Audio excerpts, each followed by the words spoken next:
First algorithm is a binary search.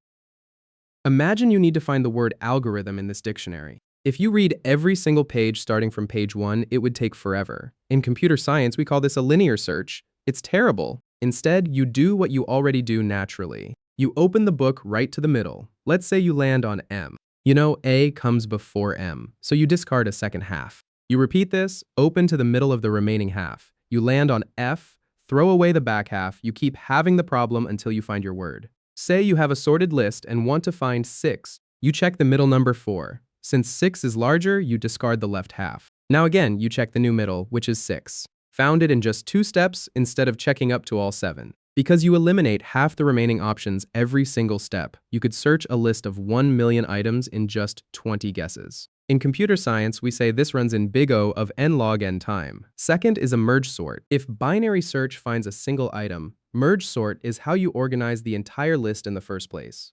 Imagine sorting a messy stack of 100 graded tests. If you use a simple approach like bubble sort, you'd compare pairs of elements over and over, swapping them until everything is in order. But because it compares almost every item to every other item, it runs in big O of n squared time. If you had 1,000,000 tests to sort, that's 1,000,000,000,000 comparisons, painfully slow. Merge sort fixes this by borrowing the halving trick from binary search. Instead of tackling the giant stack of 100 tests all at once, you divide and conquer. You rip the stack of 100 in half. You split those halves in half and keep going until you're left with 100 individual piles, each containing just one single test. Phase 1 is done, now comes the magic. The merge. You pair up adjacent single tests. You compare the two and put the smaller score down first, creating 50 piles of 2 perfectly sorted tests. Next, you merge those piles of 2 into piles of 4. But here's the genius part. You don't have to resort the whole pile. Because each small pile is already sorted, the absolute smallest test remaining has to be sitting right on top of one of those 2 piles. You never dig through the stack. You just look at the 2 top tests, grab the smaller one, and place it into a new pile. Now you just zip them together. You repeat this process, merging piles into 8s, then 16s, until you've stitched everything back together into one giant, perfectly sorted stack. Because you split the list in half step-by-step log n levels and check the top items to merge them back together, n operations, merge sort runs in big O of n log n time. Where bubble sort took 1,000,000,000,000 comparisons for 1,000,000 items, merge sort does it in about 20 million. Next, we will see depth-first search.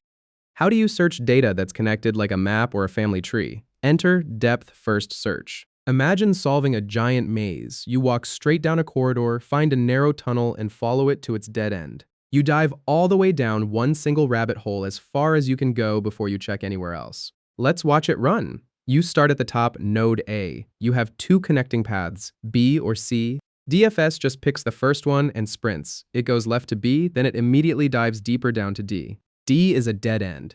But the algorithm doesn't start over. It uses backtracking. Because it dropped digital breadcrumbs into a memory system called a stack, it remembers exactly where it just came from. It steps back to B. There are no other paths there, so it steps back to A.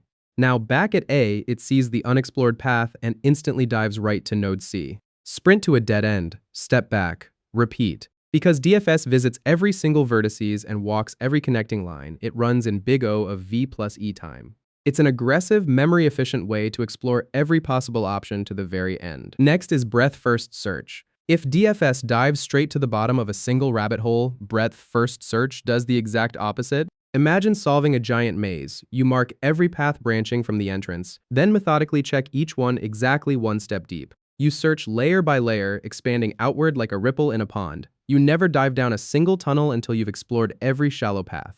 Let's watch it run on a graph. You start at the top, node A. Instead of sprinting all the way down the left side to D like DFS did, BFS looks at all of its immediate neighbors first. It visits node B, and then immediately hops over to visit node C. The entire first layer is now complete. Only after checking everything one step away does it move 2 steps away. It drops down to the next layer, visiting D and then sliding over to E. How does it remember what to visit next? Instead of a stack, BFS uses a cute queue. It works on a first-in, first-out rule, exactly like waiting in line at a store. When it visits A, it puts neighbors B and C in the back of the line. When it visits B, it puts D in the back of the line. It ensures the algorithm always explores the closest items before moving further away.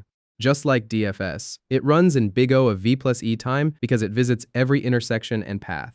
But here is the secret superpower of BFS. Because it searches and expanding layers, the moment it finds what it's looking for, you're mathematically guaranteed to have found the shortest possible path to get there.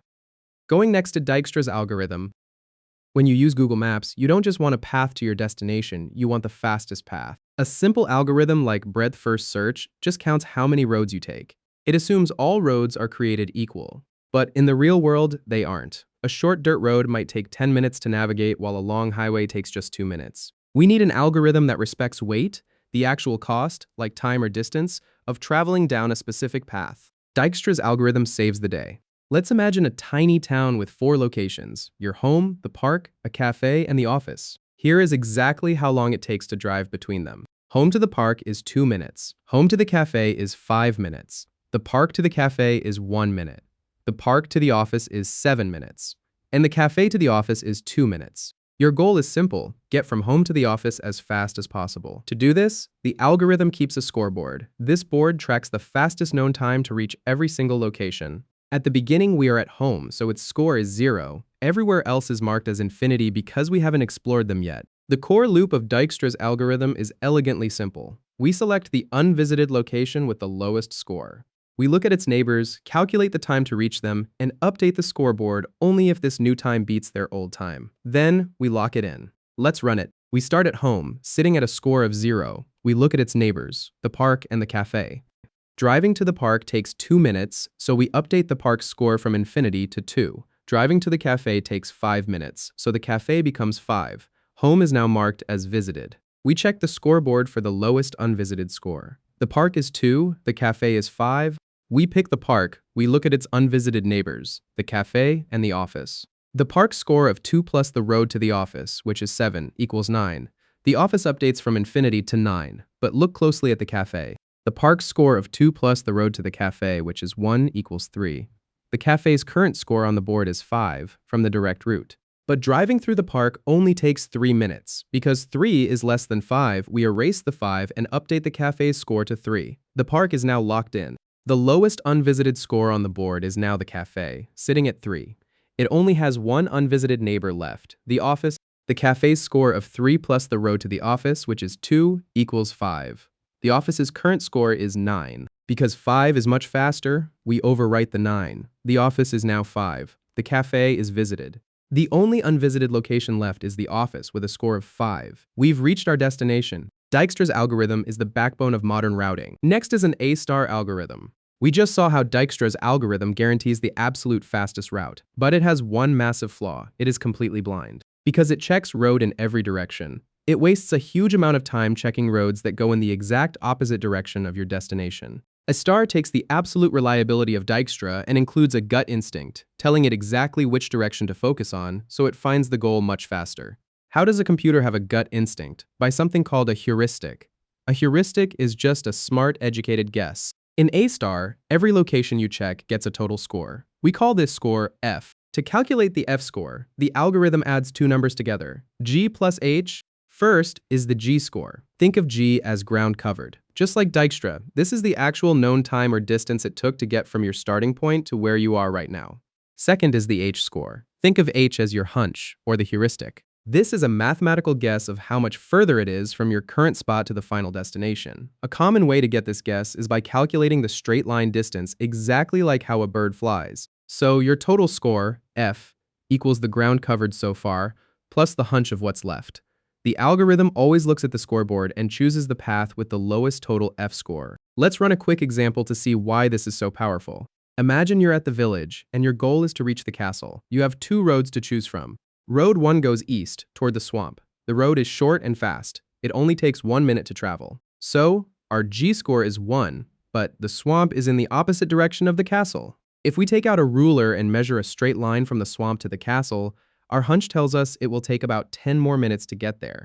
1 minute of ground covered plus a 10-minute hunch gives the swamp a total score of 11. Now let's look at road 2. It goes west into the forest. The road is bumpy and it takes 4 minutes to travel. So our G score is 4. This is much worse than the swamp. Dijkstra's algorithm would immediately go to the swamp because 1 is less than 4. But A-star is smarter. It calculates the H score for the forest. Because the forest is physically closer to the castle, our straight line hunch is only 3 minutes. 4 minutes of ground covered plus a 3-minute hunch gives the forest a total score of 7. Since 7 is lower than 11, a star ignores the swamp and heads straight into the forest. It doesn't get tricked by a short road that leads in the wrong direction. As long as your guess is optimistic, A star guarantees the best possible route, and it does it by searching far fewer nodes than Dijkstra. Now KMP algorithm. Have you ever hit Control F on a massive document to find a specific word, and the computer finds it instantly? How does it do that? The naive way to search for a word is simple. Check the first letter. If it matches, check the second. But the moment you hit a wrong letter, you have to go all the way back to where you started, shift over by one single space, and begin the whole process again.